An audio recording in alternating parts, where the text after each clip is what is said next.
আসসালামু আলাইকুম রহমতুল্লাহি ওয়া বারাকাতুহু ওয়া মাগফিরাহ। মহান রব্বুল আলামিনের নামে যাত্রা শুরু করলাম। আল্লাহ পাক রব্বুল আলামিন যেন প্রিয় নবীজির আহলে বাইতের সাদকায় আমাদের যাত্রাকে নিরাপদ করে এবং যাত্রাকে সহজ করে দেয়। তো আমরা রওনা করেছি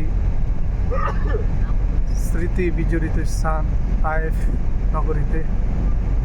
তায়েফের দিকে রওনা করতেছি, যেখানে আল্লাহর হাবিব সাল্লাল্লাহু আলাইহি ওয়াসাল্লাম দিন প্রচারের জন্য অনেক আক্রান্ত হয়েছে, আঘাতপ্রাপ্ত হয়েছে। আল্লাহর হাবিব সাল্লাল্লাহু আলাইহি ওয়াসাল্লামের রক্ত মোবারক যে তায়েফের জমিনে মিশে আছে, সেই জমিনে আমরা যাচ্ছি। ইয়া রাসূলুল্লাহ, আমরা গাড়িতে যাচ্ছি, কি সুন্দর রাস্তা, কিন্তু আমার হাবিব, আমার দয়াল নবী তো এইভাবে যান নাই। কত কষ্ট করেছেন, অক্লান্ত পরিশ্রম করে পাথরের পাহাড় পাড়ি দিয়ে ক্লান্ত অবস্থায় গিয়েছেন। তেমন কোনো আধুনিকতার ছোঁয়া ছিল না, কিন্তু এখন তো অনেকটা আধুনিক হয়েছে। আমরা গাড়ির মধ্যে এসি, কি আরামদায়ক সফর।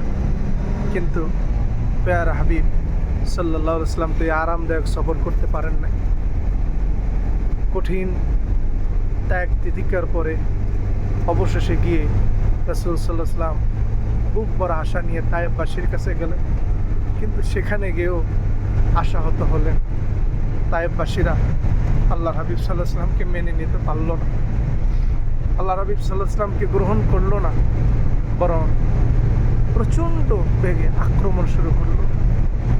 আল্লাহ রাসূল সাল্লাল্লাহু আলাইহি ওয়াসাল্লাম তায়েফবাসীদের জন্য সেই দিন বদদোয়া দেন নাই, বরং দোয়া করেছেন, হে বারি তাআলা, আপনি তাদেরকে হেদায়েত দান করেন, আপনি তাদের থেকে এমন ওয়ারিস তৈরি করেন যারা আপনার দ্বীনকে প্রতিষ্ঠিত করবে, আপনার দ্বীন প্রতিষ্ঠায় নিয়োজিত থাকবে, যারা আপনার কথাগুলো পূর্ণভাবে মেনে নেবে।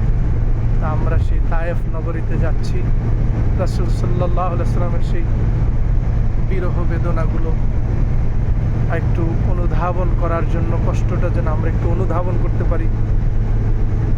আঁকাবাঁকা পথ, পাহাড়ি উঁচু নিচু রাস্তা, কখনো উপরের দিকে আবার কখনো নিচের দিকে পথ বেয়ে আমরা যাচ্ছি তায়েফ নগরীতে। এবং আপনাদেরকে দেখার জন্য এই ভিডিও ফুটেজটা নিয়ে রাখলাম। ইনশাআল্লাহ পরবর্তীতে শেয়ার হবে, অবশ্যই আপনারা দেখবেন। এবং যারা উমরাতে মক্কা মদিনায় আসবেন, অবশ্যই স্মৃতি বিজড়িত স্থানগুলো দেখে যাবেন।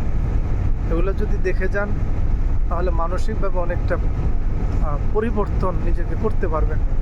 কারণ এই পথ দিয়েই আল্লাহর হাবিব সাল্লাল্লাহু আলাইহি ওয়াসাল্লাম হেঁটেছেন, সেই পথে হাঁটতে পারা, সেই পথ দিয়ে যাওয়া, এটা খুব খুশনসিবের ব্যাপার। অতএব আমরা যেন অনুধাবন করতে পারি। আর তায়েফ